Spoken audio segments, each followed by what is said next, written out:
ప్రేమగల తండ్రి, కృపగల దేవ, జీవం గల నాయన, పరిశుద్ధుడైన మహాగొప్ప దేవ, ఈ ఆదివార ఉదయాన తండ్రి మీ పిల్లలుగా మీ సన్నిధిలో ఈ రీతిగా మేము చేరి మిమ్మల్ని స్తుతించుటకు, మహిమపరచుటకు, ఘనపరచుటకు మీరు ఇచ్చినటువంటి ఈ సువర్ణ అవకాశమును బట్టి స్తుతులు చెల్లిస్తున్నాము నాయన. ఏ మాటల చేతైతే మా హృదయాలు నింపుకొని మేము మా జీవితాలను మెరుగుపరుచుకునవలసి ఉన్నవో తండ్రి, ఆ మాటలన్నిటిని మాకు అనుగ్రహించి మమ్మల్ని బలపరచమని మీ పాదములు పట్టుకొని వేడుకొనుచు మీ ప్రియకుమారుడు మా ప్రభు ప్రియరక్షకుడైన యేసు స్వామి వారి మహిమగల నామములు ఈ ప్రార్థన సమర్పిస్తున్నాము తండ్రి, ఆమెన్. ప్రియమైన దేవుని వారలారా, ఈ ఉదయకాల ఆరాధన కార్యక్రమంలో ఆరాధన వర్తమానమును మనం వినడానికి సిద్ధంగా ఉన్నాం. 66 పుస్తకాలలో నుండి ఆరాధన అనగా దేవుణ్ణి స్తుతించి మహిమపరిచి ఘనపరచడానికి కారణాలు ఎన్ని అని వెదిగితే ఈ రోజు నుంచి మనం లెక్కపెట్టి ఇంకొక 80 సంవత్సరాల పాటు ప్రతిరోజు బైబిల్ని పరిశోధిస్తూ దేవుణ్ణి స్తుతించుటకు కారణాలను కనుగొనుటలో మనం బైబిల్ని పరిశీలిస్తే ప్రతిరోజు ఒక కొత్త కారణాన్ని మనం ఖచ్చితంగా తెలుసుకుంటూ ఉంటామని సభాముఖంగా నేను ఇక్కడ తెలియచేయాలి. ముందుగా కింద కూర్చున్నవారు బైబిల్స్ కింద పెట్టింటే దయచేసి కింద పెట్టకండి, చేతుల్లో పట్టుకోండి, కాళ్ళ మీద కూడా పెట్టుకోకండి. క్రైస్తవేతరులు వారి గ్రంథాలను ఎలా చూసుకుంటారో నేను ప్రత్యేకంగా చెప్పాల్సిన అవసరం లేదు. కాళ్ళతో త్రొక్కుతూ ఉంటాం, తిరుగుతూ ఉంటాం. అలాగనే మనం నడిచేటప్పుడు కూడా బైబిల్స్ దాటకూడదు. సింపుల్గా అలా దాటేసి వెళ్ళిపోతుంటాం. అదేనా మనం పరిశుద్ధ గ్రంథానికి ఇచ్చే మర్యాద అనేది ఒకసారి మనం పరిశీలించుకుందాం. అలాగనే నడిచేటప్పుడు బైబిల్స్ దాటడం కానీ, మోకరిల్లినప్పుడు వెనక్కున్నవారు మీ ముందున్నటువంటి మోకరిల్లిన వారు వారి కాళ్ళు మన బైబిల్స్కి ఏమైనా దగ్గరగా ఉన్నాయో లేదో చూసుకొని వెంటనే జాగ్రత్త పడి పాటల పుస్తకాలు కానీ, దేవుని పుస్తకాలు కానీ, బైబిల్స్ కానీ ఎవరి పాదాలకు కాళ్లకు దగ్గర లేకుండా మీరు చూసుకోవాలి. ఆ మాత్రం జాగ్రత్త మనం వహించకపోతే వాక్యం ఇంతగా నేర్చుకుంటున్నా కూడా దానికి అర్థం లేదని దయచేసి గమనిద్దాం. ఆదికాండం నుండి ప్రకటన గ్రంథం వరకు దేవుని స్తుతించుటకు గల కారణాలు మనము పరిశీలించడం మొదలు పెడితే కొల్లలుగా కనబడతాయి. సహజంగా దేవుని స్తుతించడం అంటే కేవలం కొన్ని అధ్యాయాలకు మాత్రమే మనం పరిమితమై దేవునిని స్తుతించుటకు గల కారణాలు ఆ అధ్యాయాలలో మాత్రమే దొరుకుతాయి అని అనుకొని బైబిల్ చదివితే మనకు సరైనటువంటి అవగాహన పరిపూర్ణంగా వచ్చినట్టు కాదు. ఆదికాండం 1వ అధ్యాయం 1వ వచనం నుండి ప్రకటన గ్రంథం చివరి అధ్యాయం చివరి వచనం వరకు దేవునిని మహిమపరచడానికి, ఘనపరచడానికి, స్తుతించడానికి మనము లెక్కలేనని కారణాలను మనము తయారు చేసుకోవచ్చు చదవాల్సిన పద్ధతిలో మనం చదివితే. అందులో భాగంగా మనం ఎలాగూ హబక్కూకు గ్రంథ ధ్యానాన్ని మనం చేస్తున్నాం కనుక హబక్కూకు గ్రంథాన్ని ఆధారం చేసుకుని దేవుని స్తుతించేటువంటి ఒక అవకాశాన్ని ఈరోజు మనం వినియోగించుకుందాం. కనుక నేను హబక్కూకు గ్రంథాన్ని ఇప్పుడు నేను మాట్లాడుతుండగా మళ్ళీ స్తుతికి సంబంధించిన, ఆరాధనకు సంబంధించిన వర్తమానం కదా, గ్రంథం ఎందుకు తీసుకున్నాడని ఎవరు భావించకండి. బైబిల్లో ఏ పుస్తకం తీసుకున్నా అందులో దేవుని స్తుతించడానికి మనకు కారణాలు దొరుకుతాయి. కనుక ఇది మనసులో ఉంచుకొని నేరుగా మనం హబక్కూకు గ్రంథంలోనికి ప్రవేశిద్దాం. దయచేసి బైబిల్ ఉన్న వాళ్ళు తెరిచి హబక్కూకు గ్రంథం ఒకసారి తీయగలిగితే, ఈ గ్రంథ ధ్యానంలో మనం ఇప్పుడు 3వ సెషన్లో ఉన్నామని దయచేసి గమనించండి. నిన్నటి దినాన 2 సెషన్లను మనం ముగించుకొని 3వ సెషన్లోనికి మనము ప్రవేశిస్తున్నాం. మొత్తం 3 అధ్యాయాలను మనము హబక్కూకు గ్రంథంలో గమనించాం. ఈ గ్రంథాన్ని మనం విభజించుకున్నాం కూడా, గ్రంథ విభజనగా. ఈ విభజన భాగంలో 3 ప్రధాన భాగాలను మనం గమనించాం ఉన్నాయని. ఆ 3 ప్రధాన భాగాలు ఒక్కొక్క అధ్యాయాన్ని ఒక్కొక్క ప్రధాన భాగంగా మనం డివైడ్ చేసుకున్నాం. ఆ 3 ప్రధాన భాగాలలో మొత్తం 12 ఉపభాగాలు ఉంటాయి అని చెప్పాను. ఆ 12 ఉపభాగాలలో మొదటి అధ్యాయంలో 3 ఉపభాగాలను మనం సెట్ చేసుకున్నాం. ఆ 3 ఉపభాగాలలో నిన్నటి దినాన మధ్యాహ్న వేళ ఒక ఉపభాగాన్ని మనం పూర్తి చేసుకున్నాం. అది మొదటి అధ్యాయం 1వ వచనం నుండి 4వ వచనం వరకు. మొదటి అధ్యాయంలో మొత్తం 17 వచనాలు మన కళ్ళ ముందు కనబడుతున్నాయి. 17 వచనాలు ఉన్న ఈ అధ్యాయాన్ని 3 ఉపభాగాలుగా మనం డివైడ్ చేసుకున్నాం. అందులో మొదటి ఉపభాగాన్ని పూర్తి చేసుకొని 2వ ఉపభాగంలోనికి మనం ప్రవేశిస్తున్నాం. దయచేసి 2వ ఉపభాగం ఎక్కడి నుంచి ఎక్కడి వరకు నోట్ చేసుకోవాల్సిందిగా మనం చేస్తున్నాను. హబక్కూకు గ్రంథం 1వ అధ్యాయము 5వ వచనం నుండి నిన్న మధ్యాహ్నం 4వ వచనం వరకు మనం పూర్తి చేసుకున్నాం. ఇప్పుడు 5వ వచనం నుంచి మనం ప్రారంభిద్దాం. 5వ వచనం నుండి 11వ వచనం వరకు రెండవ ఉపభాగముగా దీనిని పరిగణించవలసిందిగా మనవి చేస్తున్నాను. ఈ ఉదయ సమయాన ఈ 5 నుంచి 11 వచనాలు మనం ధ్యానించడానికి ఈ సమయాన్ని వినియోగించుకుందాం. ఒకసారి 5వ వచనం చదువుకుందాం. అన్యజనులలో జరుగునది చూడుడి. నేను మధ్యాహ్నం మనం మాట్లాడుకున్నప్పుడు ఒక విషయాన్ని చెప్పాను. బైబిల్లో కొన్ని సందర్భాలలో ఏ మాట ఎవరు మాట్లాడుతున్నారు అన్నది స్పష్టంగా మనకు అర్థమైపోతుంటుంది చదువుతుంటే. కానీ కొన్ని సందర్భాలలో ఏ మాట ఎవరు మాట్లాడుతున్నారు అన్నది స్పష్టంగా మనకు కనిపించదు. అలా కనిపించినప్పుడే మరింత జాగ్రత్తతో కూడినటువంటి ధ్యానం మనకు అవసరమవుతుంది. ఉదాహరణకు ఇక్కడే మనం ప్రత్యక్షంగా ఒక సాక్ష్యాన్ని మనం చూడగలుగుతున్నాం. ఈ విషయంలో 3వ వచనం నుండి 4వ వచనం వరకు మాట్లాడుతున్న స్పీకర్ ఇందులో ప్రవక్త అయిన హబక్కూకు గారు అని మనం చూస్తున్నాం. యెహోవా, నేను మొర్రపెట్టినను నీవెన్నాళ్ళు ఆలకింపక ఎందువు. 3వ వచనం, అది మాట్లాడుతున్నది ఎవరు? ప్రవక్త గారు. బలాత్కారము జరుగుచున్నదని నేను నీకు మొర్రపెట్టినను నీవు రక్షింపక ఉన్నావు. చెప్పానుగా అసలు సందర్భం ఏంటి? యూదుల మధ్య ఉన్నటువంటి ప్రవక్త అయిన హబక్కూకు గారు యూదులను పరిపాలిస్తున్న రాజైన యెహోయాకీము దినములలో జరుగుతున్నటువంటి ఒక భయంకరమైన బలాత్కారం ఏ స్థాయిలో ఉందో నిన్న మధ్యాహ్నం మనం ఇర్మియా గ్రంథంలో కూడా చూసాం. నీతి తప్పి నగరును స్థాపిస్తూ తన స్వార్థ ప్రయోజనాల కోసం నీతిమంతుల రక్తాన్ని ఒలికిస్తూ మేడగదులు కట్టుకుంటూ తన ఆస్తిపాస్తులను పెంచుకుంటున్న యెహోయాకీము యొక్క పరిస్థితిని మనం చూసాం. రాజుగారి పరిస్థితి ఎలా ఉందో, అధిపతులు అధికారుల పరిస్థితి అంతా కూడా సమాజంలో అలాంటి పరిస్థితిలో ఉండగా యూదా జాతి మధ్య జరుగుతున్న భయంకరమైనటువంటి అరాచకాలు, భయంకరమైనటువంటి దుర్మార్గత, వీటన్నిటి మధ్య నలిగిపోతున్న నీతిమంతులు కూడా ఉన్నారని హబక్కూకు గారి మాటల్లో మనకు కనబడిపోతుంది.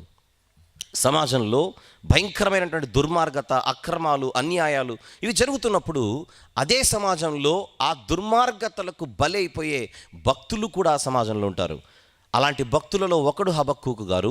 తనతో పాటు నలిగిపోతున్న భక్తులందరి పక్షాన ఆయన ప్రార్థిస్తూ, ఎన్ని మార్లు నీకు ప్రార్థన చేసినా నువ్వెందుకు ప్రభువా మౌనంగా ఉన్నావు, మా ప్రార్థనలకు నువ్వెందుకు సమాధానం చెప్పట్లేదని దేవునిని ప్రశ్నిస్తున్నాడు. కానీ భక్తితో కూడుకున్నటువంటి ప్రశ్నది. ఏదో దేవుణ్ణి వేలెత్తి చూపి తప్పు పట్టి నువ్వు తప్పు చేస్తున్నావు ప్రభువా మౌనంగా ఉంటూ అని చెప్పే విధానం కాదది.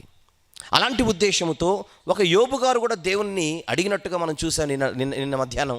అలాగే ఇర్మియా గారు కూడా దేవునితో వాదనకు దిగినట్టుగా, ఆ వాదనలో దేవునికి భక్తి కనబడింది, ఆ వాదనలో అతనిలోని సాత్వికం కనబడింది, ఆ వాదనలో ఇర్మియా గారిలోని మంచితనం కనబడింది. దేవునికి ప్రశ్నలు అడిగే రీతిలో అడిగితే దేవుని సమాధానాలు వస్తాయని మనం మాట్లాడుకోవడం కూడా జరిగింది, గుర్తు చేస్తున్నాను. ఇక 3వ వచనం కూడా చూద్దాం. ఒకసారి మాట్లాడుకున్న దానినే ఒకసారి మళ్ళీ చదివిస్తున్నాను. నన్నెందుకు దోషము చూడనిచ్చుచున్నావు ప్రభువా, ఈ ప్రజల మధ్య బాధ నీవేళ ఊరకయే చూచుచున్నావు. ఎక్కడ చూచినా నాశనం, ఎక్కడ చూసినా బలాత్కారం అగుపడుచున్నవి, జగడము కలహమును రేగుచున్నవి. అందువలన నువ్వు ధర్మశాస్త్రం ఇచ్చినా ప్రజలకి ఆ ధర్మశాస్త్రము నిరర్థకమాయెను, న్యాయము ఎన్నడూ జరగకుండా మానిపోయెను. భక్తిహీనులు వచ్చి, ఈ మాట గమనించండి, భక్తిహీనులు వచ్చి, భక్తిహీనుల గురించి ఆయన ఇస్తున్నటువంటి ఒక కంప్లైంట్. ఇది కంప్లైంట్ని తెలుగులో ఫిర్యాదు అని అంటాం. ఈ యొక్క హబక్కూకు గ్రంథంలో సుమారు సగం పుస్తకం ప్రశ్నోత్తరాల శైలిలో ఉంటుందని మనం మాట్లాడుకోవడం జరిగింది. గుర్తు తెచ్చుకుందాం. ఒక ప్రవక్త దేవుని ప్రశ్నిస్తే దేవుడు సమాధానం చెప్పడం, ఈ రీతిగా ప్రశ్నోత్తరాల ఒక సందేహాన్ని నివృత్తి చేసేటువంటి ఒక శైలిలో సందేహాలు సంధించడం, ఆ సందేహాలను నివృత్తి చేయడం, ఈ రీతిగా ఈ గ్రంథం దాదాపుగా సగం వరకు నడుస్తూ ఉంటుంది. అందులో భాగంగా దేవుని ఎదుట ప్రవక్త ఒక మొదటి ఫిర్యాదును ప్లేస్ చేస్తున్నాడు. He was placing his first complaint before God. ఇది మనము నిన్న మధ్యాహ్నం మనం చూసినది. అందులో భాగంగా ఆయన కంప్లైంట్ ఎవరి గురించి? భక్తిహీనుల గురించి. చూడండి 4వ వచనంలో, భక్తిహీనులు వచ్చి నీతిపరులను చుట్టుకొందురు, న్యాయము చెడిపోవచ్చున్నది ప్రభువా. ఇది ఆయన కంప్లైంట్, ఇది ఆయన ఫిర్యాదు. ఇక్కడ భక్తిహీనులు అనగానే ఏ భక్తిహీనులు? ప్రపంచంలో ఉన్న భక్తిహీనులందరి గురించి మాట్లాడుతున్నాడా, లేదా తన స్వజాతీయుల మధ్య ఉన్న భక్తిహీనుల గురించి మాట్లాడుతున్నాడా? ఆ సందర్భం మనకు అర్థం కావాలి. ఆయన మాట్లాడుతున్నది ఎప్పుడు కూడా బైబిల్ చదివేటప్పుడు ఎవరు మాట్లాడుతున్నారు, ఎవరితో మాట్లాడుతున్నారు, ఎవరి గురించి మాట్లాడుతున్నారు, ఈ 3 ప్రశ్నలు కనుక మనం వేయకపోతే మనకు బైబిల్ అర్థం కాదు. 3వ వచనం, 2వ వచనం, 3వ వచనం, 4వ వచనం ఎవరు మాట్లాడుతున్నారు? హబక్కూకు గారు మాట్లాడుతున్నారు. ఎవరితో మాట్లాడుతున్నారు? ఆయన దేవునితో మాట్లాడుతున్నాడు. ఎవరి గురించి మాట్లాడుతున్నాడు? యూదా జాతిలో ఉన్న భక్తిహీనుల గురించి మాట్లాడుతున్నాడు. ఈ భక్తిహీనుల దాడులతో, ఈ భక్తిహీనుల అక్రమాలతో భక్తులు కూడా నలిగిపోతున్నారు. ప్రభువా, నువ్వెందుకు మౌనంగా ఉన్నావు? ఇది ఆయన దేవుని ఎదుట పెట్టిన ప్రశ్న. ప్రియులారా, 4వ వచనం పూర్తి చేసుకున్న వెంటనే మనకు కనబడుతున్నది 5వ వచనంలో, అన్యజనులలో జరుగునది చూడుడి. ఇది ఎవరు మాట్లాడుతున్నారు? అక్కడ దేవుడు మాట్లాడుతున్నట్టుగా మనకు అక్కడ యెహోవా ఈలాగు సెలవిచ్చుచున్నాడని లేకపోయినా అక్కడ నుంచి స్పీకర్ మారిపోతున్నారు. ఇప్పుడు 4వ వచనం వరకు మాట్లాడుతున్నది ప్రవక్త అయితే 5వ వచనం నుంచి మాట్లాడుతున్నది దేవుడు అని చూసి నిన్న ఈ యొక్క ఉపభాగాన్ని మనం ముగించుకున్నాం. ఇక ప్రారంభిద్దాం. 5వ వచనం నుంచి 11వ వచనం వరకు గ్రంథములోని 2వ ఉపభాగం. అధ్యాయంలో కూడా అది 2వ ఉపభాగమే. ప్రవక్త అడిగిన ప్రశ్నకు దేవుడు సమాధానం చెప్పడానికి సిద్ధపడ్డాడు. నిజానికి దేవుడు సమాధానం చెప్పవలసిన అవసరత కానీ, దేవుడు సమాధానం చెప్పవలసిన స్థితి కానీ ఆయనది కాదు. ఒక చిన్న మనిషి ప్రశ్నిస్తే దేవుడు దిగి సమాధానం చెప్పడం ఏంటి? నేను మాట్లాడుతూ ఒక మాట చెప్పాను. కొన్ని సందర్భాలలో మనలను మన చిన్నవారు ప్రశ్నిస్తే నీకు అవసరమా అంటాం మనం. నేనేం చేస్తున్నానో నాకు తెలుసు, నువ్వు నాకు చెప్పాల్సిన అవసరం లేదు. ఇలాంటి జవాబులు మన నోట నుంచి వస్తూ ఉంటాయి. కానీ తన భక్తులు తనను అడిగినప్పుడు దేవుడు కొన్ని సందర్భాలలో ఆయన నోరు తెరిచి సమాధానం ఇవ్వడం, ఆయన తన స్థాయిని దిగి తన ఉన్నటువంటి స్థితిని దిగి జవాబు చెప్పే ఒక పరిస్థితిని మనము ఈ సందర్భంగా కూడా గమనించాలి. సహజంగా రాత్రి కూడా నిన్న మధ్యాహ్నం మాట్లాడుకున్నట్టుగా దేవుని ఎదుట మనము తగ్గడం కాదు, మన కోసం దేవుడు ఎప్పుడో దిగిపోయాడు. నీవు నరుని దర్శించుటకు వాడు ఏ పాటివాడు. ఒకవేళ మీరు దేవునికి స్తుతులు సమర్పించాల్సి వస్తే, నా కోసం నీ స్థాయిని పక్కన పెట్టి నువ్వు దిగొచ్చావు కదా ప్రభువా, అందును బట్టి నీకు స్తోత్రం అని చెప్పగలగాలి. దేవుడు కేవలం పైనున్నవాడే కాదు, మన కోసం తాను మనకు సమీపంగా తనను తాను మార్చుకున్నవాడు. కోటాను కోట్ల దూతల మధ్య నిత్యము కొనియాడబడుతున్న దేవుడు నీ కోసం నా కోసం మన మీద తన దృష్టిని కేంద్రీకరించాడంటే దానికి చెప్పొద్దు దేవునికి స్తుతులు. ఒక రాజకీయ నాయకుడు ఒక యాత్ర చేస్తూ ఒక ఊరికి వచ్చారట. ఒకరోజు తన అభిమాన నాయకుడు యాత్ర చేస్తూ మా ఊరికి వస్తున్నాడని ఒక టీ కొట్టు వాడికి తెలిసింది. టీ కొట్టు నడిపించేవాడికి తను బాగా అభిమానించేవాడు తన ఊరి మీదుగా తానున్నటువంటి టీ కొట్టు మీదుగా వస్తున్నాడని ముందే తెలిసి ముందే అడిగాడట అక్కడ ఉన్నటువంటి వారిని, కుదిరితే మా టీ కొట్టులో నుంచి ఒక కప్పు టీ ఇస్తాను, ఆయన తాగుతాడేమో అడగండి అని. ఆ రోజు రానే వచ్చింది. అది ఎవరో ఆ నాయకుడికి చెబితే వెళుతూ ఆ టీ కొట్టు దగ్గర ఆగాడు. టీ తెప్పించుకొని తాగితే ఆ మనిషి ఈ జన్మకి ఇది చాలంటున్నాడు. దేనికి? ఏ జన్మకి ఏది చాలు? ఈ జన్మకి ఇది చాలు. ఏది చాలు? నేను అమ్ముతున్న టీ కొట్టులో నుంచి నేను ఇచ్చినటువంటి కప్పు టీ తాగాడు ఆయన, ఈ జన్మకి ఇది చాలు అంటున్నాడు ఆయన. చచ్చిపోయినా పర్లేదని కూడా అంటున్నాడు మనిషి. ఒక రాజకీయ నాయకుడు నీ టీ కొట్టులో నుంచి ఒక కప్పు టీ తాగితే నువ్వు ఇది చాలంటున్నావు. కానీ ప్రతి క్షణం మన కోసం ఆలోచిస్తూ ప్రతి క్షణం మనపై తన దృష్టిని కేంద్రీకరించి ఆకాశమును సింహాసనముగా చేసుకున్నవాడు నిన్ను నన్ను పట్టించుకోవడం ఏంటి? ఆయన కలుగజేసిన చంద్ర నక్షత్రములను చూడగా, ఆయన చేతి పనులైన ఆకాశములను చూడగా ఆయన మనల్ని పట్టించుకోవడం ఏంటి? ప్రియమైన దేవుని వారలారా, అలాంటి దేవుడు హబక్కూకు గారు అడిగిన ఈ ప్రశ్నకి ఆయన ఏమని సమాధానం చెబుతున్నాడో చూద్దాం. 5వ వచనం స్టార్ట్. అన్యజనులలో జరుగునది చూడుడి. అసలు ఈయన అడిగింది ఏంటి, ఆయన చెప్పేది ఏంటి? మా జాతిలో జరుగుతున్న బలాత్కారాన్ని చూడు ప్రభువా,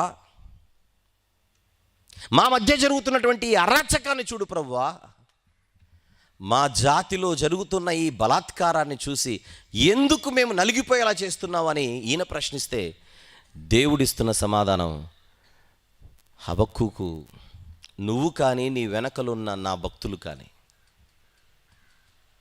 దేన్ని చూడమంటున్నాడు ఆయన? అన్యజనులలో జరుగునది చూడుడి. స్థానికంగా జరుగుతున్న సమస్యల గురించి ఈయన మాట్లాడితే దేవుడు అంతర్జాతీయంగా జరుగుతున్న వాటిపై ఒక్కసారి మీరు గమనించమని చెబుతున్నాడు దృష్టి పెట్టి. ఆలోచించుడి. కేవలము విస్మయము నొందుడి. నువ్వు అంటున్న ఈ బలాత్కారం, అసలు దేవుడు ఏం చెప్పాలనుకుంటున్నాడో చూద్దాం. నువ్వు అంటున్న ఈ అరాచకం, నువ్వు అంటున్న ఈ దుర్మార్గత కేవలం నీ యూదుల మధ్య మాత్రమే జరుగుతోందని నువ్వు అనుకుంటే పొరపాటు. మనిషి ఎంత భక్తుడైనా, మనిషి ఎంత నీతిమంతుడైనా తన ఆలోచన పరిధి చాలా తక్కువ స్థాయిలో ఉంటుంది. మనమెంత, మన మెదడెంత, మన తెలివెంత చెప్పండి. ఒకవేళ మనం ఆలోచించగలిగితే మన ఆలోచనలన్నీ చాలా చిన్న పరిధిలో ఉంటాయి. ఆ చిన్న పరిధినే మనం చాలా గొప్పదనుకుంటూ ఉంటాం. కానీ దేవుడు మనలాంటి వాడు కాదుగా. ఈయన సర్వ సృష్టికి సృష్టికర్త అయిన అధిపతి.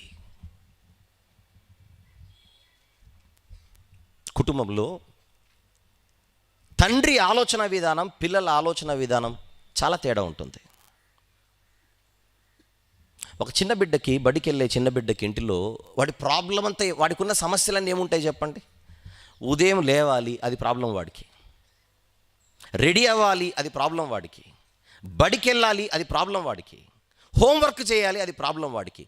ఒకవేళ చిన్న బడికి వెళ్ళే బిడ్డను చూసి నీకున్న సమస్యలు ఏంటంటే మా టీచర్ సమస్య అంటాడు, హోంవర్క్ సమస్య అంటాడు. అంతేనా? చెప్పరు కానీ బయటికి బడి పిల్లల్లో చాలామంది టీచర్లు చచ్చిపోవాలని కోరుకుంటుంటారు హాలిడేస్ కోసం.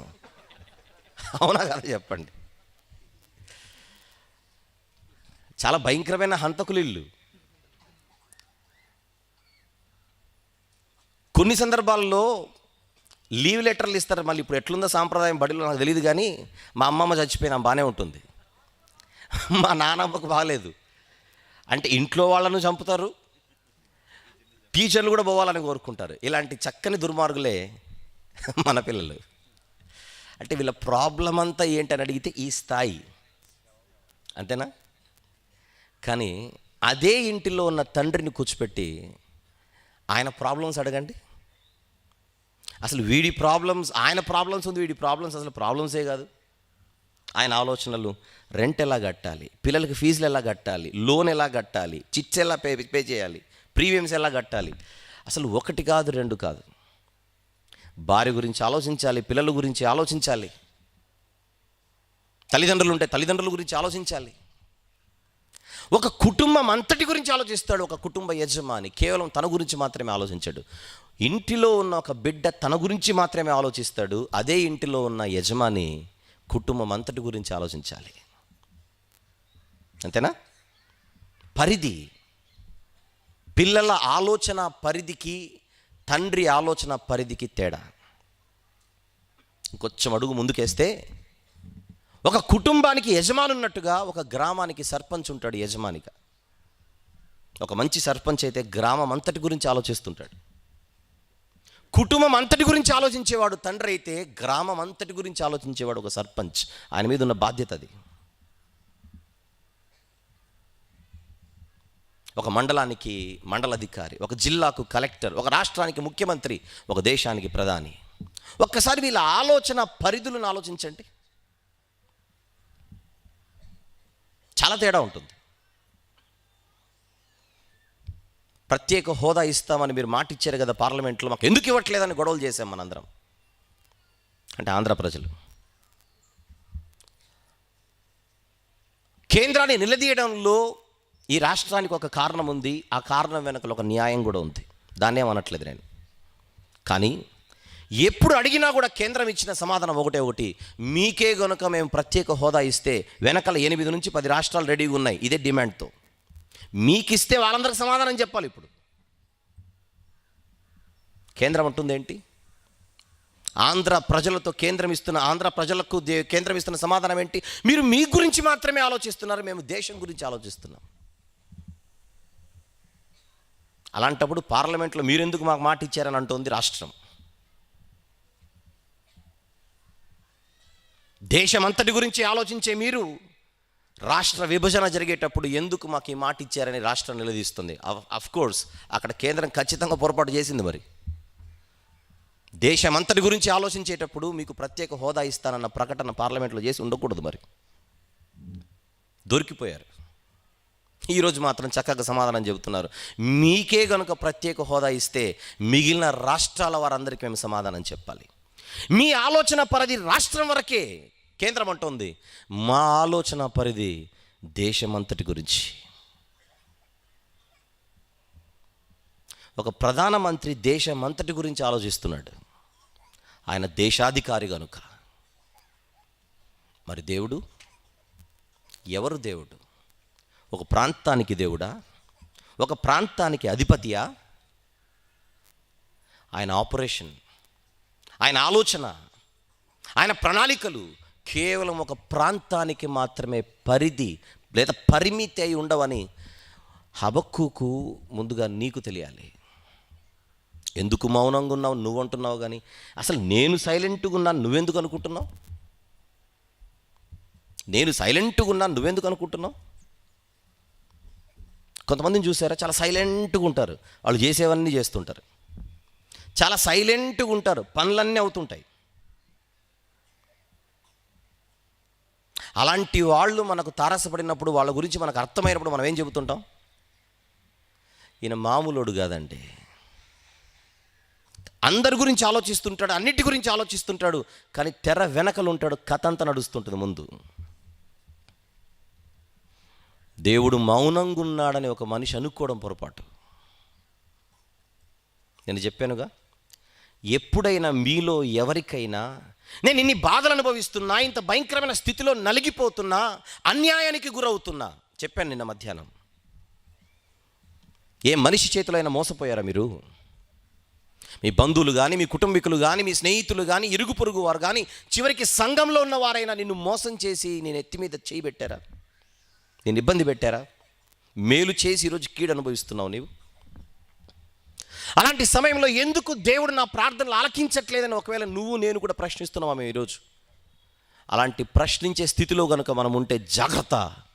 ఇలాంటి ప్రశ్నలన్నిటికీ సమాధానం దేవుడు 66 పుస్తకాలలో ఒక గ్రంథాన్ని ఏర్పాటు చేసి, ఆ గ్రంథములో నేను మౌనంగా ఉన్నానని మాత్రం మీరు పొరపాటును కూడా అనుకోకండి. భక్తిహీనులు ఏల వర్ధిల్లుదుర్రు అని అడిగిన యోబు గారే 21వ అధ్యాయంలో, నిన్న 26వ అధ్యాయంలో ఆయన చెప్పిన మాట ఏంటి? ఆ దేవుని గురించి మనకు వినబడుచున్నది మిక్కిలి మెల్లనైన గుసగుస శబ్దము పాటిదే.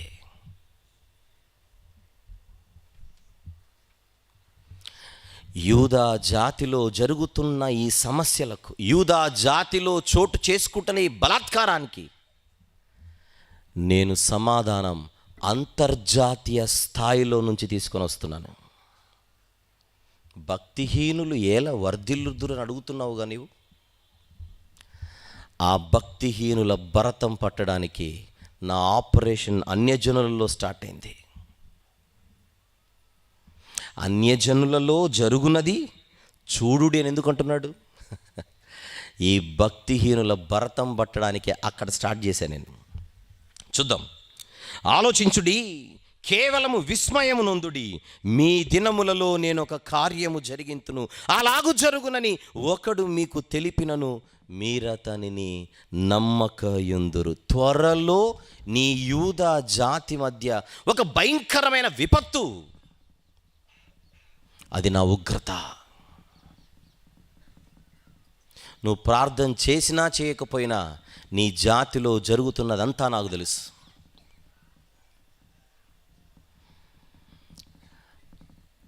ఒక దినాన్ని నిర్ణయించాను మీకోసం. చేస్తున్న ఈ భయంకరమైన అతిక్రమాలను బట్టి ఒకరోజు అబ్రహాం గారితో అంటాడు దేవుడు, అమోరీయుల అతిక్రమాలు, అమోరీయుల అక్రమాలు ఇంకను సంపూర్ణము కాలేదు గనుక నీ 4వ తరం వారి ఇక్కడికి వచ్చేదరు. అంటే అమోరీయుల అక్రమాలను లెక్కగడుతున్న దేవుడు పైన. ఒక సమాజంలో ఎవరైతే అక్రమాలకు పాల్పడుతున్నారో వారు దేవుని తీర్పు నుంచి తప్పించుకుంటారు అనుకోవడం అది అమాయకత్వం అవుతుంది. మీ దినములలో నేను ఒక కార్యము జరిగింతును. నీకు చెప్పాలి, ఎందుకంటే నువ్వు నా భక్తుడవు. అది నీ ద్వారా సమాజానికి వెళ్ళాలి. దేవుడు తాను భూమి మీద ఏమి చేయబోచున్నది తన వారికి తెలియజేసి వారి ద్వారా సమాజానికి తెలియజేస్తాడు. ఈరోజు నేను నీకు చెబుతున్నది నీవు నీ సమాజంలో నిలబడి చెప్పాలి. మీ దినములలో నేను ఒక కార్యము జరిగింతును, అలాగు జరుగునని ఒకడు మీకు తెలిపినను మీరతనిని నమ్మరు.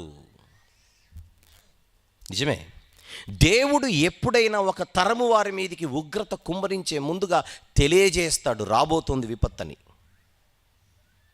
ఉదాహరణకు జలప్రలయం వస్తుందని ముందుగా చెప్పింది ఎవరికి? దేవుడు నోవహు గారికి, నీతిమంతుడు. ఓడకట్టమన్నాడు, త్వరలో అతి భయంకరమైన విపత్తు రాబోతున్నదని. మీరు చెప్పండి, నోవహు గారు ఆనాటి సమాజానికి దేవుని ఉగ్రతను గూర్చినటువంటి వార్త తెలియజేసి ఉంటాడా ఉండడా? ప్రకటించి ఉంటాడా ఉండడా? మారు మనస్సుకు సంబంధించిన సువార్త నోవహు గారు ఖచ్చితంగా చెప్పి ఉండాలి. నమ్మిందా ఆనాటి సమాజం? నమ్మారా ఆనాటి ప్రజలు? మీ దినములలో నేను ఒక కార్యము జరిగింతును, ఒకడు దానిని మీకు తెలిపినను మీరు అతన్ని నమ్మరు. చెప్పకుండా చేయడు దేవుడు, చెప్పాడు, నమ్మలేదు. ఆయన ఓడ కట్టేటప్పుడైనా వచ్చి అడిగింటారు, ఏంటి బాబా ఏం చేస్తున్నావు అని. త్వరలో జలప్రలయం రాబోతుంది, అది దేవుని ఉగ్రత, మీరు మారాలి. జలప్రలయము వచ్చి కొట్టుకొని పో వరకు వారు దానిని ఎరుగకపోయిరట. అలా చరిత్ర అంతా మీరు చూస్తే దేవుడు ఏ తరములోనైనా శిక్ష విధించడానికి, ఉగ్రత కుమ్మరించడానికి ఒక కార్యానికి దేవుడు దిగితే అది చేసే ముందుగా దేవుడు తెలియచేశాడు, అది తన భక్తుల ద్వారా. కానీ అది నమ్మని తరాలున్న చరిత్రే ఈ ప్రపంచ చరిత్ర. ఇక్కడ ఒక విషయం చెప్తాను. మీ దినములలో నేను ఒక కార్యము జరిగింతును, అది భవిష్యత్, అలాగూ జరుగునని ఒకడు మీకు తెలిపినను మీరు అతని నమ్మరు. ఇంతకీ ఇక్కడ ఏం చెబుతున్నాడు? ఏంటి ఆ కార్యం? ఆ కార్యం ఏంటో 6వ వచనంలో చూసి ఆ ప్రవచనం దగ్గరకు వద్దాం. ఆలకించుడి, ఏంటి ఆ కార్యమో చూద్దాం. ఆలకించుడి, తమవి కాని ఉనికి పట్టులను ఆక్రమించవలెనని భూ దిగంతముల వరకు సంచరించు ఉద్రేకము గల క్రూరులకు కల్దీయులను నేను రేపుచున్నాను. ఆల్రెడీ స్టార్ట్ అయింది ఇది. మీలాంటి బలాత్కారం, మీ సమాజంలో జరుగుతున్న దుర్మార్గత కేవలం మీ జాతి మధ్యలోనే మాత్రమే కాదు, అది కేవలం యూదుల జాతి మధ్యలోనే కాదు, మిగిలిన జాతుల వారి మధ్య కూడా ఇదే జరుగుతుంది. వీళ్ళందరినీ శిక్షించడానికి నేను ఒక దండాన్ని తయారు చేశాను. ఒక మాస్టర్ గారి చేతిలో బెత్తం ఎలాగైతే ఉపయోగపడుతుందో, దేవుని చేతిలో దేవుడు తయారు చేసుకున్న ఒక దండమే కల్దీయ జనాంగం. ఆల్రెడీ వారిని నేను రేపుచున్నాను. భూమి మీద జరుగుతున్న భయంకరమైన ఈ దుర్మార్గతలన్నిటినీ అణిచివేయడానికి ఒక జాతి వారిని నేను ఆల్రెడీ రేపేశాను.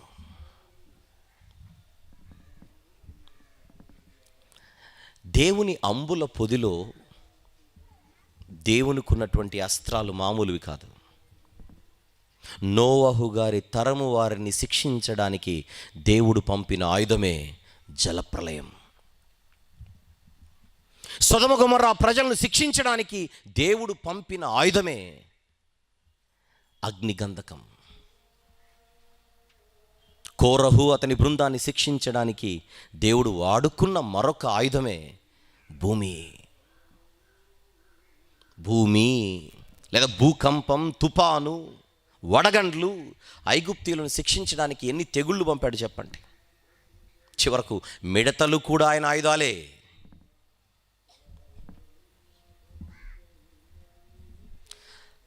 సృష్టిని కలిగించిన వాడు సృష్టిలో దేన్నైనా వాడుకుంటాడు ఒక కార్యాన్ని చేయడానికి. అది అగ్ని కావచ్చు, నీరు కావచ్చు, పురుగులు కావచ్చు, జంతువులు కావచ్చు. ఇశ్రాయేలులు సనిగినప్పుడు అరణ్యంలో దేన్ని వాడాడు ఆయన? సర్పాలను కదా. దేవుడు దేన్నైనా వాడుకోగలడు. దేనినైనా మాత్రమే కాదు, ఎవరినైనా కూడా వాడుకోగలడు. ఒకరిని శిక్షించడానికి దేవునికి వస్తువులే కాదు, వ్యక్తులు కూడా ఉపయోగపడతారు. బిలాం అన్న మనిషికి బోధించడానికి దేవుడు వాడుకున్నది ఎవరిని? గాడిద. ఏలియా గారి ఆకలి తీర్చడానికి దేవుడు వాడుకున్నది ఎవరిని? కాకోలములను. ఏంటి ఆయనకు అసాధ్యమైనది ఏముందో చెప్పండి. ఈసారి ఆనాటి తరములో జరుగుతున్న భయంకరమైన దుర్మార్గతలను, వాటన్నిటిని బట్టి ప్రజలను శిక్షించడానికి దేవుడిప్పుడు వాడుకుంటున్న ఆయుధమే కల్దీయ జనాంగం. హబక్కూకు గారు ఈ ఫిర్యాదును దేవుని ఎదుట ప్లేస్ చేసే సమయానికే అప్పటికే అష్షూరియులను దేవుడు అణిచివేసి కల్దీయులను రప్పిస్తున్నాడు. హబక్కూకు గ్రంథం కంటే ముందున్న గ్రంథమే నహూము గ్రంథం అయితే, ఆ నహూము గ్రంథంలో నిన్ను చూసినట్టుగా నీనెవెను గూర్చిన దేవోక్తి, లయకర్త నీ మీదికి వచ్చుచున్నాడు అన్నాడు నహూము గ్రంథంలో. ఆ లయకర్త ఎవరు? దేవుడు ఆ రోజు వాడుకోబోతున్న కల్దీయ జనాంగం. క్రీస్తు పూర్వం 612లో నీనెవెను కూల్చడానికి దేవుడు కల్దీయులను రేపి వారికి మద్దతుగా మాదీయులను నిలబెట్టాడు, వారికి మద్దతుగా సితియలను నిలబెట్టాడు. మాదీయులు సితియనుల సహాయంతో సహకారంతో వారి మద్దతు కూడబెట్టుకొని కల్దీయులు నీనెవెను కూల్చేశారు. అది 612. నీనెవెను కూల్చేసిన తర్వాత అష్షూరీయులందరూ కూడా భయపడి పారిపోయి హారానును రాజధానిగా చేసుకుంటే హారానును కూడా కూల్చేశారు క్రీస్తు పూర్వం 609లో. WTC టవర్స్పై అమెరికాలో జరిగిన దాడి, ఉగ్రవాదుల దాడి ఎక్కడో ఇండియాలో ఉన్న మనకు తెలిసింది. అమెరికాలో జరిగిన ఉగ్రవాదుల దాడి మనం చూసాం. ఎక్కడ ఏ దాడులు జరుగుతున్నాయి. ఈరోజు ఆస్ట్రేలియా మండిపోతుంది. ఆస్ట్రేలియా మొత్తం బుష్ ఫైర్ అని అన్నారు. మొత్తం అగ్నితో అడవులు అంటుకొని పోయి ఎన్ని కోట్ల జంతువులు ప్రాణాలు ఈరోజు కోల్పోయినట్టుగా న్యూస్లో మనం చూస్తున్నాం. ఎక్కడో ఆస్ట్రేలియాలో జరిగింది, ఈరోజు మనం వింటున్నాం. ఎందుకండి ఆస్ట్రేలియాలో ఈ అగ్ని? ఎందుకండి ఈరోజు ఆస్ట్రేలియా మండిపోతుందనంటే భూమి వేడెక్కుతోంది, కార్బన్ డయాక్సైడ్ శాతం పెరిగిపోతోంది. ఈరోజు ఆస్ట్రేలియాలో పుట్టినటువంటి మంట వలన ఇంకా కార్బన్ డయాక్సైడ్ శాతం పెరిగిపోయి త్వరలో ప్రపంచానికే ప్రళయం భయంకరంగా ఉందని శాస్త్రవేత్తలు చెబుతున్నారు. ఈరోజు ఈ భూమిని చల్లార్చకపోతే ప్రమాదం. ఎందుకు? ఆస్ట్రేలియాలో జరుగుతున్నది చూడుడి. ఎక్కడ సునామీలు వచ్చినా, ఎక్కడ ఇలాంటి ప్రకృతి వైపరీత్యాలు జరిగినా ప్రపంచమంతటికి మెసేజ్ వెళ్ళిపోతుంది, జాగ్రత్త. అక్కడెక్కడో జరిగింది, ఇక్కడెందుకు జరగదు?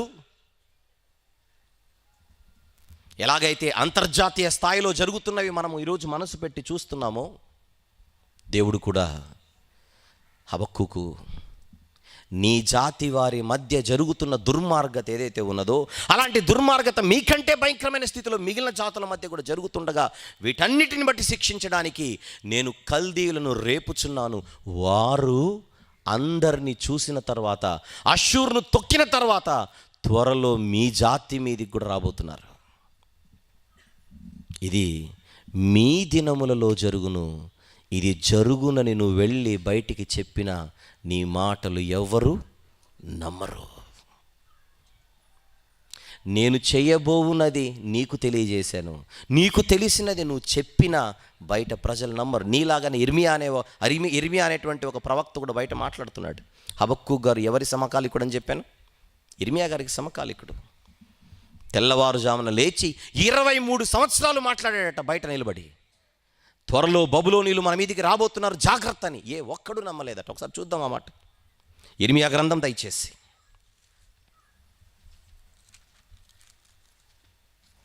25వ అధ్యాయం.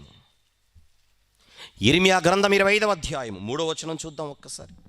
ఆమోను కుమారుడును యూదా రాజునైన యోషియా 13వ సంవత్సరం మొదలుకొని నేటి వరకు ఈ 23 సంవత్సరములు, ఒకటి కాదు రెండు కాదు, 23 సంవత్సరములు యెహోవా వాక్కు నాకు ప్రత్యక్షమగుచూ వచ్చెను. నేను పెందలకడ లేచి మీకు ఆ మాటలు ప్రకటించుచూ వచ్చినను, మీరు వినకపోతిరి. హబక్కూకు గారి సమకాలికుడైన ఇర్మియా గారు 23 సంవత్సరాలు ప్రకటించారట. త్వరలో జరగబోతోంది భయంకరమైన విపత్తు, అది దేవుని ఉగ్రత.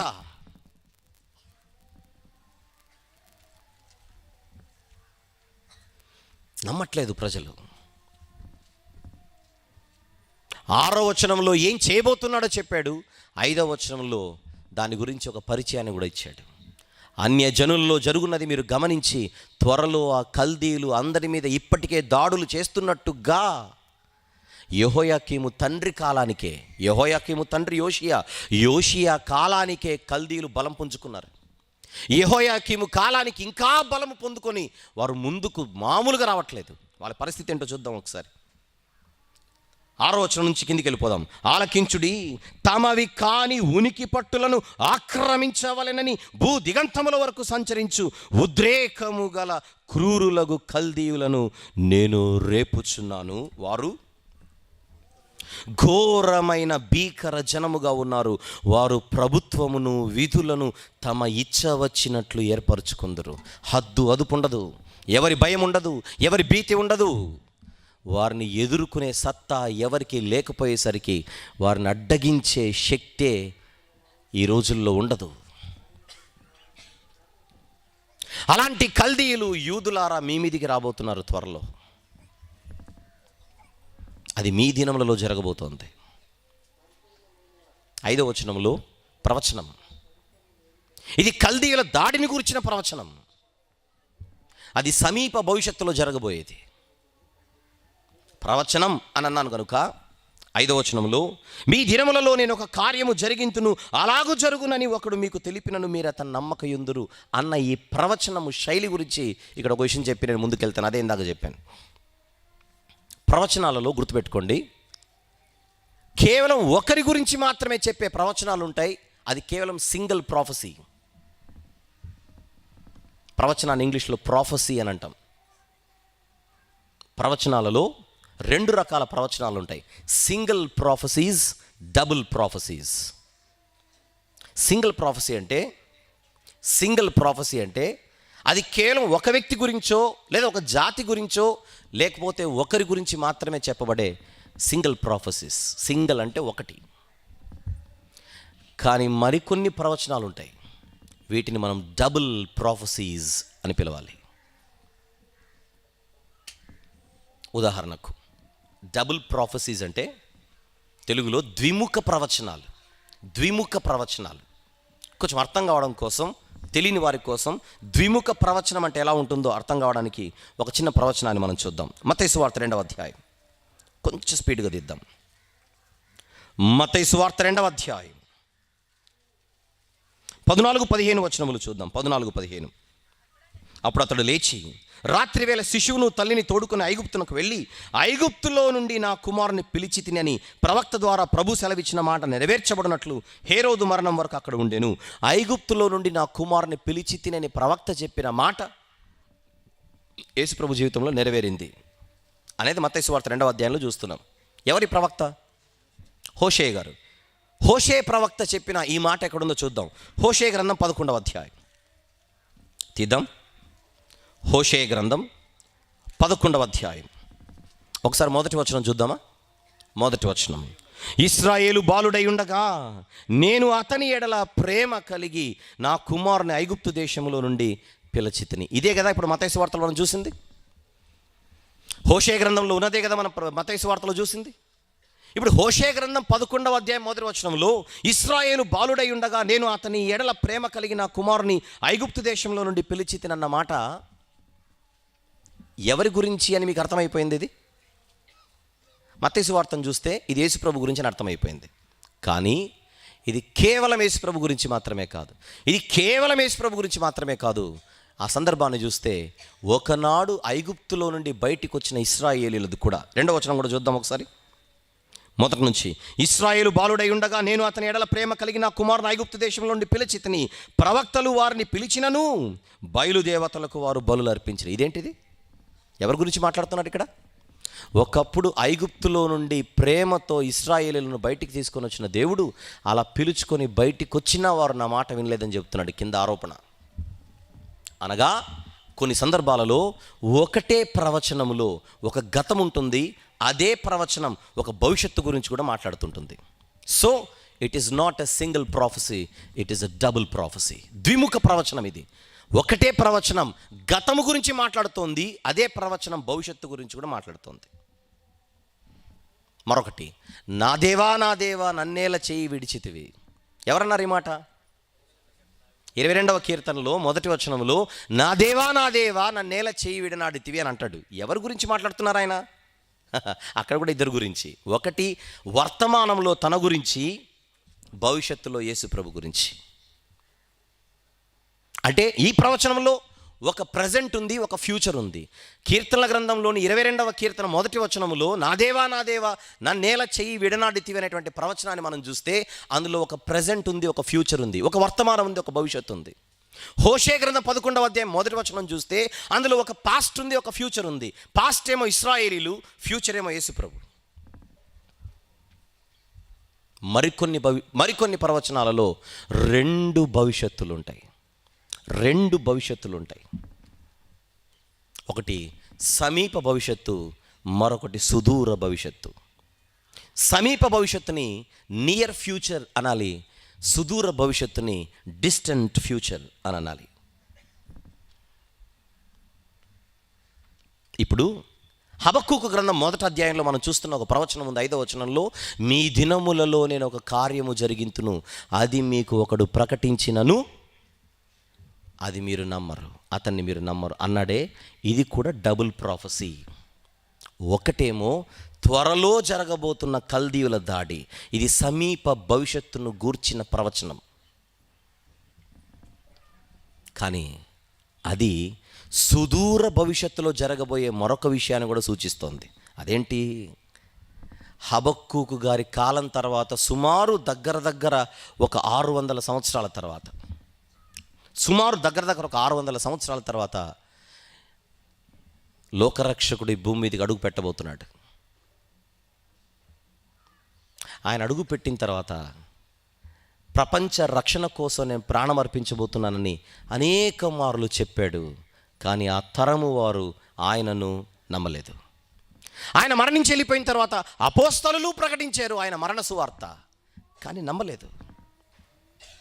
ఒకనాడు అపోస్తలుడైన పౌలు గారు టర్కీ దేశంలో పరిచర్య చేస్తూ, అంటే ఈరోజు టర్కీ దేశం, బైబిల్ భాషలో దక్షిణ గలతీ ప్రాంతం, ఆ ప్రాంతాలలో ఆయన స్వార్థ పని చేస్తూ పిసిదియలోని అంతియోకేలో వాక్యం చెబుతూ ఆయన ఏమని మాట్లాడుతున్నాడో మీరు చూస్తే హబక్కూకు గ్రంథంలో చూసిన ఒక వాక్య భాగం మీకు అక్కడ పౌలు గారి పరిచర్యలో వినపడుతుంది. చూద్దాం. 13వ అధ్యాయం దయచేసి. అపోస్తలుల కార్యములు 13వ అధ్యాయం. పిసిదియలోని అంతియోకేలైన వాక్యం చెప్పిన తర్వాత చివరికి ఏమంటున్నాడో చూద్దాం. 40-41 వచనములు. అపోస్తలుల కార్యములు 13వ అధ్యాయం 40-41. ప్రవక్తల గ్రంథమందు చెప్పబడినది మీ మీదికి రాకుండా చూచుకొనుడి. అంటే ఆయన వాక్యం చెప్పేటప్పుడు ప్రవక్తల గ్రంథాలలో చెప్పబడిన సంగతులు ఎత్తి మాట్లాడుతున్నాడు. అదేమనగా, ఇదిగో తిరస్కరించు వారులారా ఆశ్చర్యపడుడి, నశించుడి, మీ దినములలో నేను ఒక కార్యము చేసేదను, ఆ కార్యము ఒకడు మీకు వివరించినను మీరెంత మాత్రమును నమ్మరు. ఏ ప్రవక్త ప్రవచనం ఇది? చదివారుగా. ఆశ్చర్యపడుడి అని ఇక్కడ అన్నాడు, విస్మయము నొందుడి అని అక్కడ అన్నాడు కదా.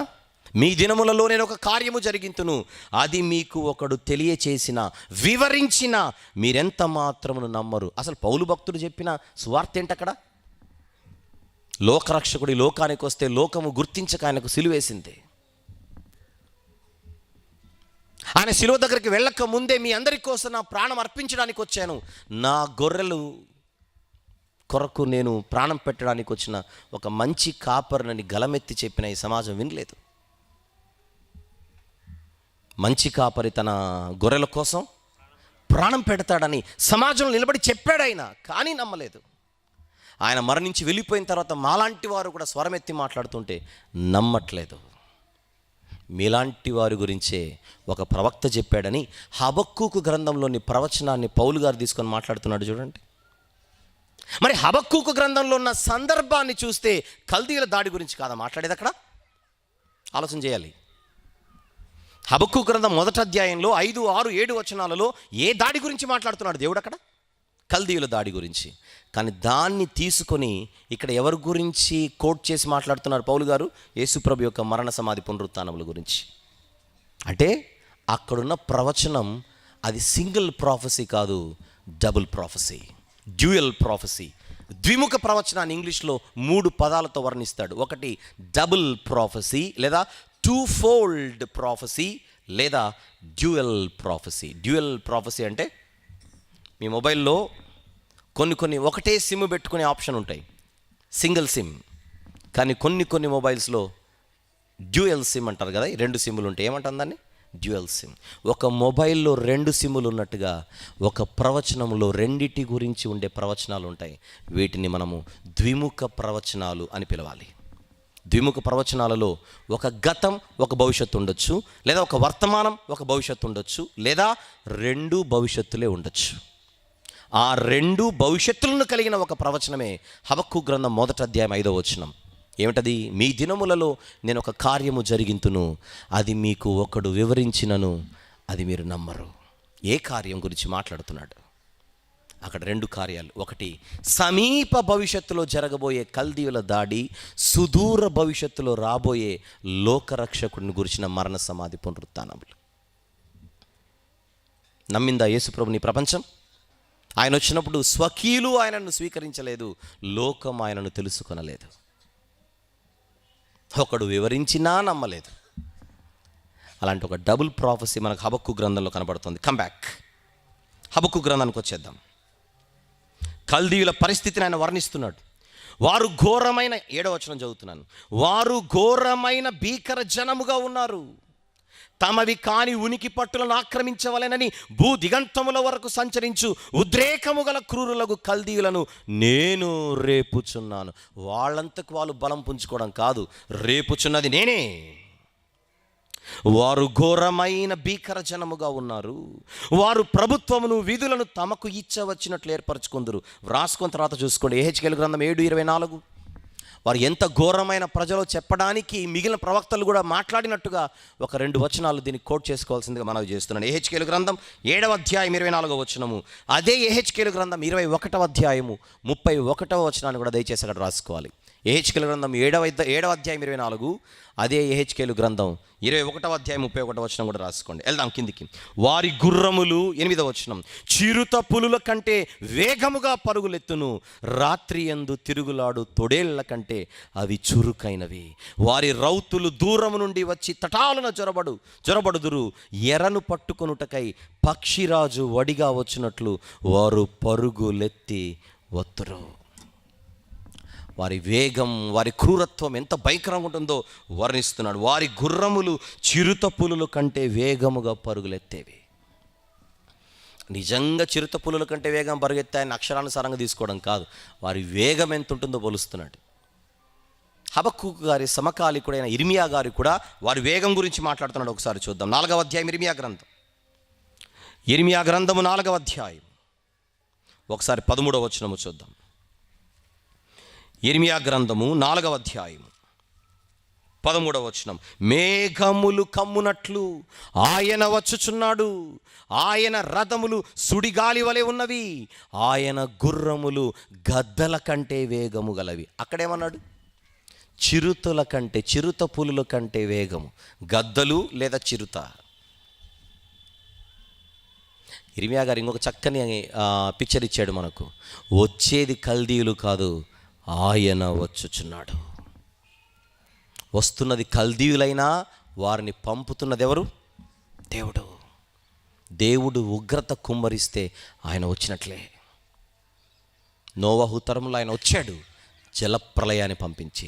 సొదొమ గొమొర్రా ప్రజల మీదకి ఆయన వచ్చాడు, గంధకాలను కురిపించి. ప్రత్యక్షంగా రావడం కాదు, దేవుడు ఉగ్రత కుమ్మరించే పరిస్థితిని ఆయన రాకడా అన్నట్టుగా పాత నిబంధనలు చాలా కనబడతాయి మనకు. పాత నిబంధనలు చాలా చోట్ల యెహోవా దినము వచ్చుచున్నది, యెహోవా దినము వచ్చుచున్నది అన్న మాటలు వినపడుతుంటాయి మనకు. ఏంటి యెహోవా దినం వచ్చుచున్నది అంటే? ఆయన వచ్చే దినం కాదు అది. నిజంగా ప్రత్యక్షంగా కాలు పెడతాడని కాదు, ఆయన ఉగ్రత కుమ్మరించే దినాన్ని పాత నిబంధనలు ఏమని చెప్పాడు? అది ఆయన దినం. సైలెంట్గా ఉన్నాడు దేవుడు అనుకుంటున్నాడు హబక్కూకు. ఆయన ఆపరేషన్ ఏ స్థాయిలో ఉందో చెబుతున్నాడు ఆయన. భీకరజనం, కట్టడలు, విధులు ఒక పద్ధతి ప్రకారం చేసుకోరు, ఇష్టం వచ్చినట్టు చేసుకొని మీ మీదికి దాడికి రాబోతున్నారు.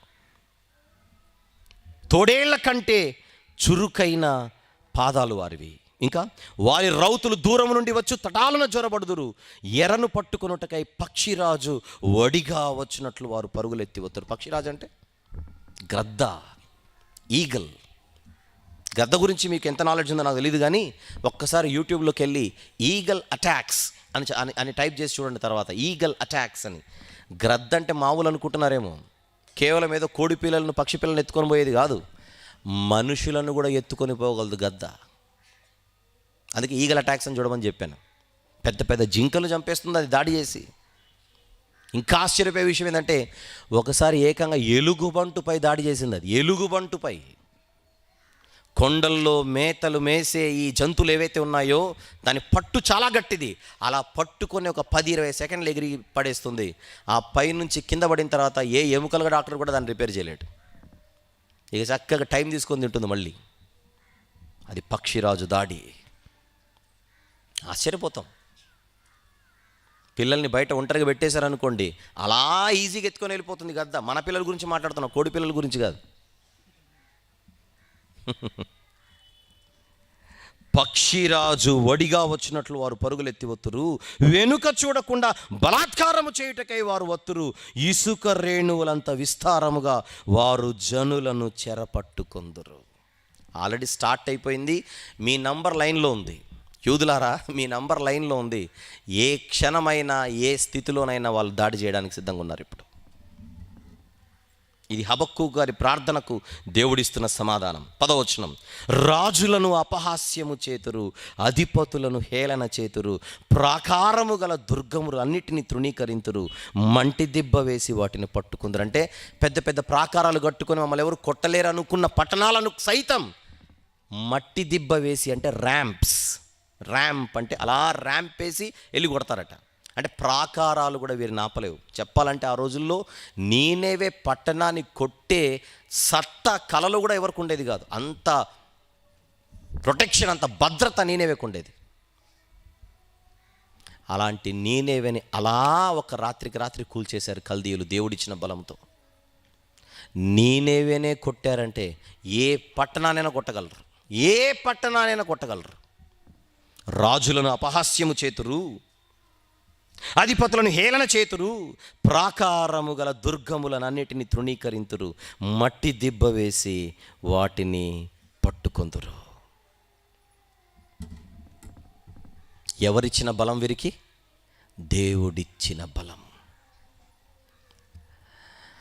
యూదుల మధ్య జరుగుతున్న బలాత్కారము గురించి దేవుని ఎదుట కంప్లైంట్ ప్లేస్ చేశాడు హబక్కూకు గారు. నీకు తెలియకుండా బయట జరుగుతున్న అంతర్జాతీయ స్థాయిలో నా ప్రణాళికని నువ్వు తెలుసుకోవాలంటున్నాడు ప్రవక్తతో. 10వ వచనం వరకే, 11 మాట్లాడను ఇప్పుడు, 11 రేపు మాట్లాడుకుందాం. కానీ 10వ వచనం దగ్గర ఆపేస్తూ ఇప్పుడు ఒక మాట చెబుతున్నా. హబక్కూకు గారికి దేవుడు అర్థమయ్యాడంటారా? ఆ కంప్లైంట్ చేసేటప్పుడు ఆయన సరిగా అర్థం కాలేదు. కారణం, భక్తుడైన హబక్కూకు గారు చాలా చిన్న పరిధిలో ఆలోచన చేశాడు. కానీ దేవుడు, నా గురించి నువ్వు ఆలోచించేటప్పుడు నా స్థాయి ఏంటో, నా విశాలత ఏంటో, నా ఆలోచనకు సంబంధించిన విశాలత ఏంటో నీకు తెలియాలి. ప్రియులారా, ఆ వార్తలు వింటున్నప్పుడు హబక్కూకు గారికి అప్పటికే అర్థమైపోతుంటుంది, దేవుడు ఇంటర్నేషనల్ వైడ్గా తన ఆపరేషన్ స్టార్ట్ చేశాడు.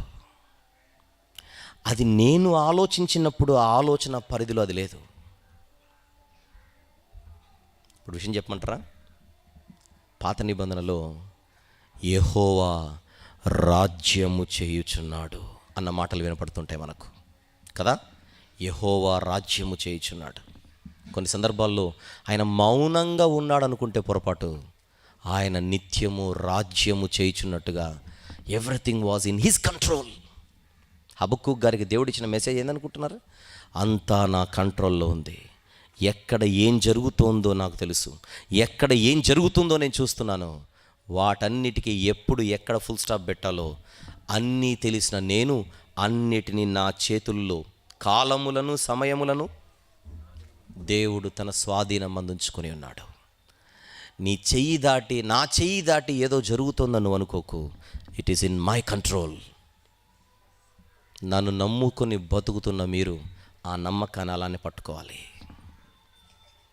మీరు అనుకున్నప్పుడు కాదు నా కార్యం జరిగేది, నేను అనుకున్నప్పుడు జరుగుతుంది. కొద్దిసేపట్లో దేవుని స్తుతించబోతున్నాం. స్తుతించబోయే ముందుగా ఈ 3 వచనాలు ఖచ్చితంగా చూసి దేవుని స్తుతించడానికి సిద్ధపడదాం. ఒక 3 వచనాలు దయచేసి అందరూ తీసి చదవాల్సిందిగా మనవి చేస్తున్నాను. 93వ కీర్తన ఖచ్చితంగా తీయండి వచనాన్ని. 93వ కీర్తన మొదటి వచనం. యెహోవా రాజ్యము చేయుచున్నాడు, ప్రభావమును ఆయన వస్త్రముగా ధరించి ఉన్నాడు. యెహోవా బలము ధరించి బలముతో నడుము కట్టుకొని ఉన్నాడు. కదలకుండునట్లు భూలోకము స్థిరపరచబడి ఉన్నది. భూలోకము కదలకుండా స్థిరపరచబడి ఉన్నదంటే అర్థం ఏంటి? దేవుని కంట్రోల్లో సిస్టమ్ ఉంది. దేవుని కంట్రోల్లో ఆయన, ఈ మొత్తం వ్యవస్థ అంతా ఆయన కంట్రోల్లో ఉంది. 96వ కీర్తన 10వ వచనం. 96వ కీర్తన 10వ వచనం. యెహోవా రాజ్యము చేయుచున్నాడు, లోకము కదలకుండా స్థిరపరచబడి ఉన్నది. మా జాతి మధ్య జరుగుతున్నవన్నీ కూడా ఈరోజు నీకు తెలియకుండా నీ చేయి దాటి జరుగుతున్నాయని అన్నట్టుగా హబక్కూక్ గారి ఆలోచనలుంటే ఆయన కంట్రోల్లోనే ప్రతిదీ ఉందని బైబిల్లో కనబడుతున్న విషయాలు. 94వ కీర్తన 2వ వచనం దయచేసి. 94వ కీర్తన 2వ వచనం. భూలోక న్యాయాధిపతి అట దేవుడు. ఎవరు దేవుడు? భూలోక న్యాయాధిపతి. ప్రియమైన దేవుని వారలారా, ఇంతకుముందు నేను ప్రస్తావించినట్టుగా గుర్తు చేసి ముగిస్తున్నాను. ఈరోజు మీరు ఏ సమస్యలైనా ఉండి మంచి చేసి మేలు చేసి బాధలు అనుభవిస్తూ ఎందుకు నేను ఇన్ని ప్రార్థనలు చేస్తున్న దేవుడు నా ప్రార్థనలు ఆలకించట్లేదనే ఆలోచనతో మీరుంటే, నో, దేవుడు మౌనంగా ఉన్నవాడు కాదు. దేవుడు మౌనంగా ఉన్నవాడు కాదు. ఆయన ఎప్పుడు ఏం చేయాలో తెలుసు గనుక God sees the truth but waits. ఏ టైంలో చేస్తే బాగుంటుందని మనం అనుకుంటాం. ఏ టైంలో చేస్తే బాగుంటుందో ఆయనకు మనకంటే బాగా తెలుసు.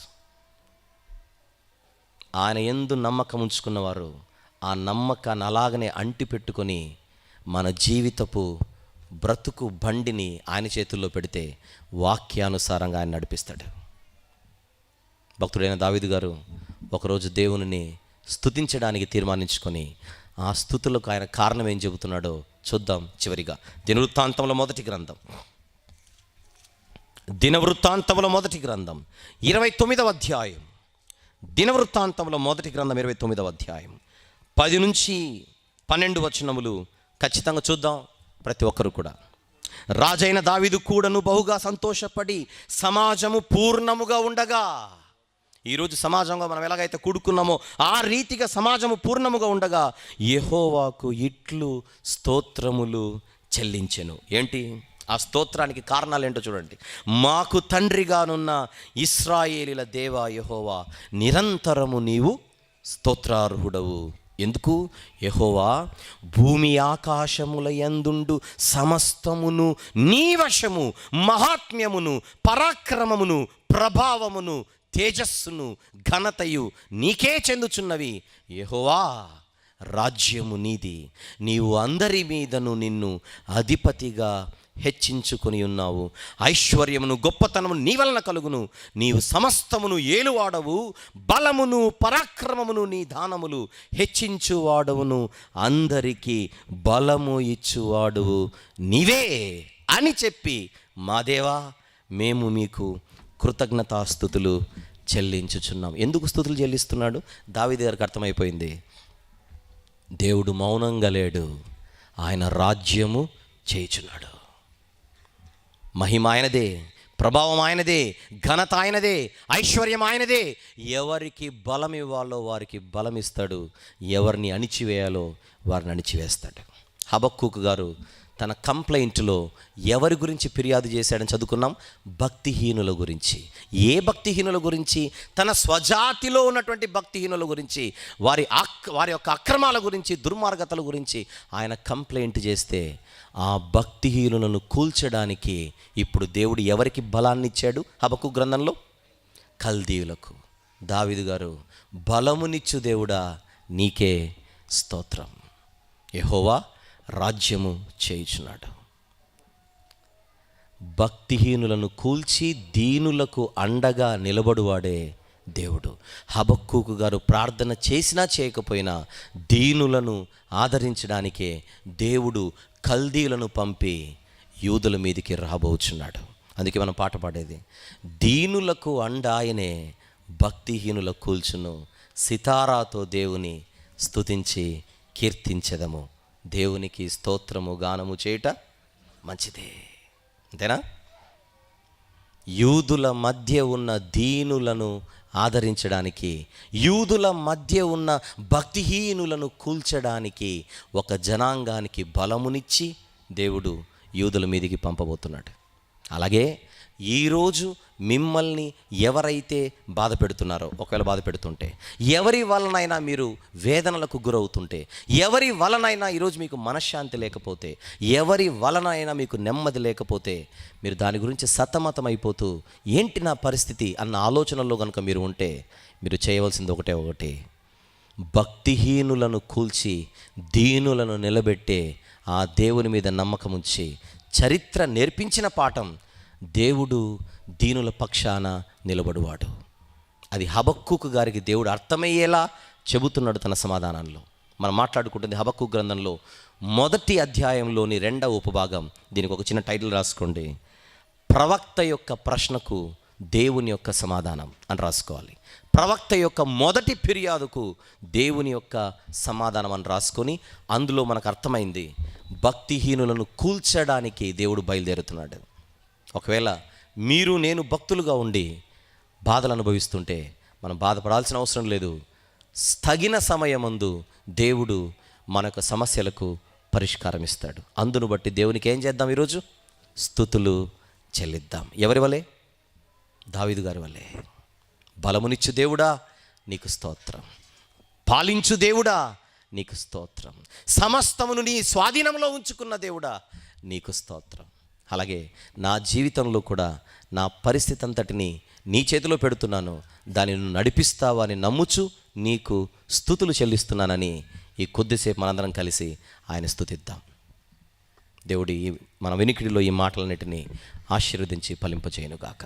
కళ్ళు మూసుకోండి, చిన్న ప్రార్థన. ప్రేమగల తండ్రి, కృపగల దేవ, మా అందరి వినికిడిలో వినబడిన ప్రతి మాట కూడా మేము విని విడిచిపెట్టు వారముగా కాక, మీ సన్నిధిలో ఆకాశమంత విశాలమైన మీ ఆలోచనలను అర్థము చేసుకునే ఒక జ్ఞానము కలిగి మీ మాటలు నేర్చుకొని ముందుకు సాగుటకు మీరు నడిపిస్తున్నందుకు స్తుతులు చెల్లిస్తూ, గ్రంథంలోని విషయాలు అర్థం చేసుకుంటూ, తండ్రి బలమునిచ్చు దేవుడు మీరు గనుక మీకు స్తుతులు చెల్లించడానికి తగిన సమయమందు చేయవలసిన పనులు మీరు చేయిస్తారు గనుక అందును బట్టి మీకు స్తుతులు చెల్లిస్తూ, చేసిన సహాయాన్ని బట్టి మరొక్కసారి తండ్రి మా హృదయపూర్వక కృతజ్ఞతలు మీకే సమర్పిస్తూ, యేసుక్రీస్తు ప్రభుల వారి మహిమగల నామములో ఈ ప్రార్థన సమర్పిస్తున్నాము తండ్రి. ఆమేన్. ఆమేన్.